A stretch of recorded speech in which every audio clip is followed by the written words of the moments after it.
কাজ করতে যাই আর সব সময় কাণ্ড ঘটে যায়।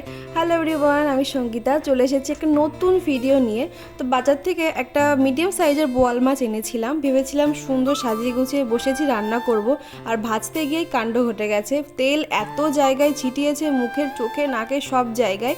যদিও বা এখন দাগটা বোঝা যাচ্ছে না, একটু সময় গেলে পরে বোঝা যাবে যে কোথায় কোথায় তেলটা ছিটিয়েছে। তারপর মা মাছটা ভেজে দিল, তারপর আমি আবার রান্না করতে শুরু করলাম। তো এবার মেইন টপিকে আসি, কেন ভিডিও পোস্ট করছি না। কারণ ফোনটা আমার এতটা প্রবলেম করছে, স্টিল এখনও প্রবলেম করছে, যার জন্য একটু ডিমোটিভেটেড হয়ে গিয়েছিলাম। কিন্তু আস্তে আস্তে নিজেকে বোঝালাম, নিজেকে মোটিভেট করলাম নিজেই, যে না, নিজের কাজ তোমাকে নিজেই করতে হবে। যার জন্য আবার শুরু করলাম আজকের থেকে কন্টিনিউ ভিডিও পোস্ট করার চেষ্টা করব।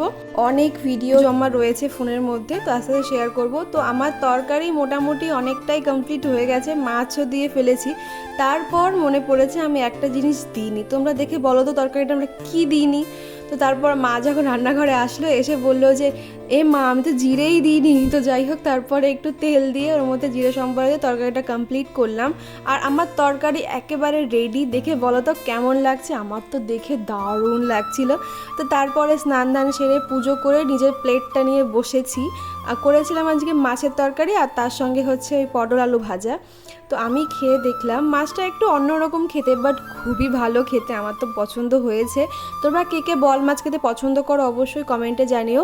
আর নতুন নতুন অনেক এক্সাইটিং ভিডিও শেয়ার করব তোমাদের সঙ্গে, তো অবশ্যই তার জন্য সাবস্ক্রাইব করে রাখতে হবে কিন্তু। টাটা।